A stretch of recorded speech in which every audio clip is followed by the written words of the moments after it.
सबसे बड़ा साइंसदान है ना, जो चांद पर जाकर भी ऊपर जाने की कोशिश कर रहे हैं। आप हजरात को मालूम है, ये हमारे हिंदुस्तान की खुसूसियत है कि हिंदुस्तान के साइंसदान चांद पर गए और चांद पर जाकर चांद पर से मट्टी उठाकर लाए जमीन पर, और उस मट्टी में खेती करने की कोशिश की, बीज डालकर, तो वो बीज उगने लगी। तो अब इंसान इस नतीजे पर पहुंच गए हैं कि रुए जमीन पर बसने वाले इंसान चांद पर घर बनाकर रह सकते हैं, खेती कर सकते हैं। पंजाब का एक बहुत बड़ा सेठ है पंजाब का, जब उसने ये देखा कि असरा कंपनी है ना, असरा साइंसदान, वही साइंसदान हमारे मुल्क का, वो जो गए थे वो लोग और मट्टी उतार कर लाए और उसमें अनाज उगा कर देखा, वहां बूदोबाश और रहन सहन की गुंजाइश है। तो पंजाब के एक सेठ ने यह फैसला लिया कि मैं अपनी बेटी की शादी चांद पे कराऊंगा। क्या किया? ये मेरी पढ़ी हुई बातें हैं, सुनी हुई नहीं। मैं अल्लाह का एहसान है, मैं मीडिया खूब पढ़ता हूँ, सुनता हूँ, देखता हूँ। ये मीडिया वाले सामने बैठे थे कि महबूब साहब माशाल्लाह वॉइस ऑफ इंडिया WB बोलते रहते हैं, खाली अभी भी कर रहे हैं वो, तो इनका भी न्यूज में देखता हूँ। टांग पैर तोड़ते हैं लेकिन ठीक ठाक रखते हैं माशाल्लाह। इनका न्यूज देखा कीजिए, ये जदीद खबरें देते हैं ये माशाल्लाह। इसके अलावा मैं दुनिया की खबरें अल्हम्दुलिल्लाह पढ़ते रहता हूँ। मोबाइल जो है ना, अभी हज़रत मौलाना शाह आलम साहब कह रहे थे कि मोबाइल सही भी इस्तेमाल कर सकते हैं, गलत भी। हम लोग तो माशाल्लाह बहुत बेहतरीन इस्तेमाल करते हैं मोबाइल को।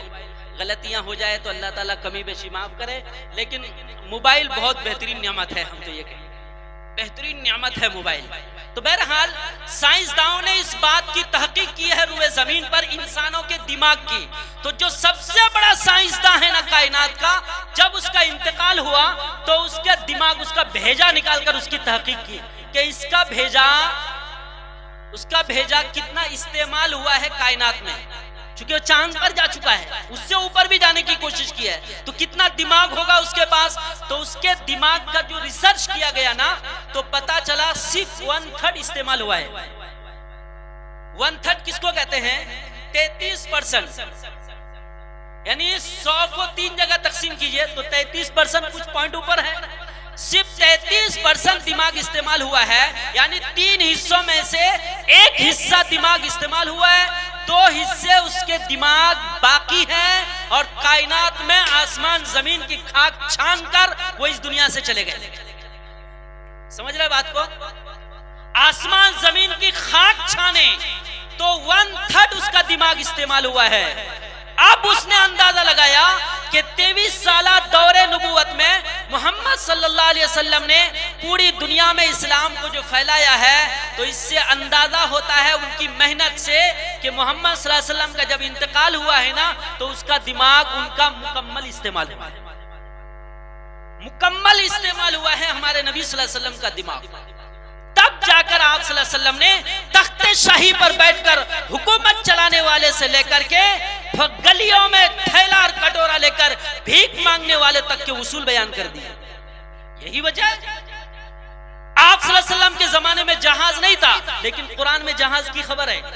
जो कुरान का दर्स देते हैं, तफसीर करता है, मैं चूंकि दर्स कुरान से मुंसलिक हूं, मैं हर चीज कुरान से साबित करके बता दूंगा। जितना रॉकेट है, जहाज है, प्लेन है, ट्रेन है, जितनी भी चीजें हैं, ये तमाम की तमाम चीजों का सबूत कुरान के अंदर मौजूद है। आज के 1400 साल पहले नबी पाक अलैहिस्सलाम पर यह कुरान नाज़िल हुआ था। मैंने एक हदीस पढ़ी थी है, इन्नल्लाह यरफ़उ बिहाज़ल किताबी अक़वामन व यज़उ बिही आख़रीन। ऐ मोमिनो, ऐ मुसलमानों, कुरान करीम को मजबूती के साथ थाम लो। खुद हाफिज बन जाओ या बच्चे को हाफिज कुरान बना दो, या अपने खानदान के किसी बच्चे को हाफिज कुरान बना दो, अपने फैमिली के और बच्चों को हाफिज कुरान बना दो, दीनदार बना दो। अल्लाह तबारक व तआला तुम्हारी शान को बुलंद कर देगा। इन्नल्लाह यरफ़उ बिहाज़ल किताबी अक़वामन व यज़उ बिही आख़रीन।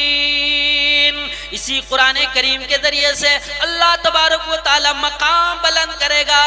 अगर ऐ मोमिनो मुसलमानों तुमने कुरान छोड़ दिया, अल्लाह तबारक व तआला तुम्हें जमीन में गिरा देगा।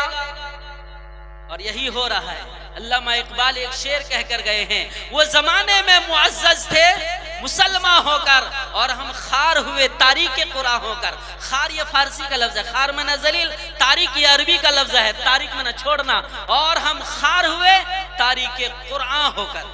इसलिए बुजुर्गों, मैं आप हजरात से दरख्वास्त करता हूँ, कुरान की एक आखिरी बात बताकर, जब आप रात को सोने के लिए जाएंगे ना तो 2 सूरत पढ़ के सोइएगा। याद है किसी को? मैं बताया था शायद इससे कबल, कुल या अय्युहल काफिरून और कुल हुवल्लाहु अहद पढ़ के सोइए। अगर उस रात उसका इंतकाल हो गया ना तो वो सीधा जन्नत को जाएगा। क्यों जाएगा? कुल या अय्युहल काफिरून में शिर्क से बरात है, ला आबुदु मा ताबुदुन, मैं इबादत नहीं करता जिसकी आप करते हो, मैं तो उसकी इबादत करता हूँ। और कुल हुवल्लाहु अहद में क्या है? अल्लाह एक है, अल्लाहुस समद, अल्लाह को किसी की जरूरत नहीं। लम यलिद वलम यूलद, उसके ऊपर कोई नहीं, उसके नीचे कोई नहीं। वलम यकुल लहू कुफुवन अहद, उसका कोई पार्टनर नहीं, कोई हमसर नहीं, कोई बराबर नहीं, कोई शरीक नहीं। जब शिर्क का इनकार करके और तौहीद का इकरार करके सोएंगे ना, जाहिर सी बात है जो इस अकीदे के साथ सोएगा और इन अल्फाज के साथ सोएगा वो जहन्नम में जाएगा। नबी पाक अलैहिस्सलाम ने एक बात और इरशाद फरमाई, जो 3 मरतबा कुल हुवल्लाह पढ़ लेना उसको पूरा कुरान पढ़ने का सवाब मिलेगा। नबी की बातें मजाक नहीं है। कितनी मरतबा? 3 मरतबा कुल हुवल्लाह पढ़ ले तो पूरा कुरान पढ़ने का सवाब मिलेगा। नबी पाक अलैहिस्सलाम ने फरमाया, सुबह को 3 मरतबा कुल अऊज़ु बिरब्बिन नास और कुल अऊज़ु बिरब्बिल फलक पढ़ लो, शाम तक दुनिया का कोई जादू तुम्हारे ऊपर असर नहीं होगा। यह हदीस में है। और जो कोई शाम को पढ़ लिया ना मगरिब के बाद 3 मरतबा कुल अऊज़ु बिरब्बिन नास और कुल अऊज़ु बिरब्बिल फलक, रात भर कायनात का कोई जादू अगर कोई बड़ा से बड़ा करने वाला हो तो असर नहीं होगा। हम लोग जादू टोना में इतना अकीदा रखते हैं, मौलवी साहब आमिल साहब के पास तावीज़ लेने जाते हैं, गंडा लेने जाते हैं, मात के पास जाते हैं, कहीं जाने की जरूरत नहीं। हमारे नबी ने जो बात कही है ना वो बातें सबसे ज्यादा मजबूत है। सुबह को हम बेदार हों 3 मरतबा कुल अऊज़ु बिरब्बिन नास बिरब्बिल फलक पढ़ लें, शाम को मगरिब के बाद 3 मरतबा कुल अऊज़ु बिरब्बिल फलक बिरब्बिन नास पढ़ लें, कायनात के सारे जादू से, टोने से, नजर से हिफाजत में रहेंगे। पढ़ेंगे इंशाअल्लाह। रात को सोने जाएंगे तो 3 मरतबा कुल हुवल्लाह पढ़ेंगे तो पूरा कुरान पढ़ने का सवाब मिलेगा। पढ़ेंगे इंशाअल्लाह। रात को कुल या अय्युहल काफिरून कुल हुवल्लाह पढ़ के सोएंगे। उस रात अगर वफात हो गई तो सीधा जन्नत में जाएंगे। शिर्क का इनकार और तौहीद का इकरार करके सोया है। दुआ है अल्लाह तबारक व तआला हम सबको कहने और सुनने से ज्यादा अमल की तौफीक अता फरमाए। अभी बम्बई में हम एक कॉलेज के प्रोग्राम में थे, वहाँ प्रोग्राम चल रहा था कॉलेज में, तो एक बहुत बड़े प्रोफेसर आए थे, दीनी एतबार से काजी भी थे। तो उन्होंने एक बात कही है कि कायनात में जो बड़े बड़े साइंसदान लोग होते हैं ना, तो उन्होंने बहुत सारी चीजों को पा लेने की कोशिश की है। यहाँ तक कि उन्होंने एक ऐसे मशीन का इजाद किया है, उसको खला में, फिजा में छोड़ा है। 1400 साल पहले नबी सल्लल्लाहु अलैहि वसल्लम ने जो बातें कही है ना, उन बातों को तलाश करने की कोशिश जारी है। कमाल है। 1400 साल पहले जो बातें हुई ना, हमारी जो बातें अभी हो रही है ना, ये बातें खत्म नहीं हो जाती। ये फिजा में ये बातें मौजूद है, ये अल्फाज मौजूद हैं। साइंसदान इन अल्फाज को 1400 साल पहले के नबी के अल्फाज को कैच करने की कोशिश कर रहे हैं। नबी पाक अलैहिस्सलाम ने जो कुछ फरमाया था, अब साइंसदानों ने एक तहकीक और की कि वजह क्या है कि 23 साला दौरे नबूवत में आप सल्लल्लाहु अलैहि वसल्लम नबी कितने साल रहे? सिर्फ 23 साल। आपकी टोटल उम्र है हमारे नबी की 63 साल, 63। 40 साल में आप नबी बने, 13 साल आप मक्का में रहे, कितने हो गए? 53, 53। और 10 साल आप मदीने में रहे, तो कितने हो गए टोटल? 63, 63 साल। तो 40 से 63 तक 23 साल बनते हैं। 23 साल हमारे नबी रहे। 23 साल में पूरी दुनिया में आपने इस्लाम को फैला दिया। अंदाजा लगाइए नबी के पास दिमाग कैसा था, नबी कितने बड़े अक्लमंद थे।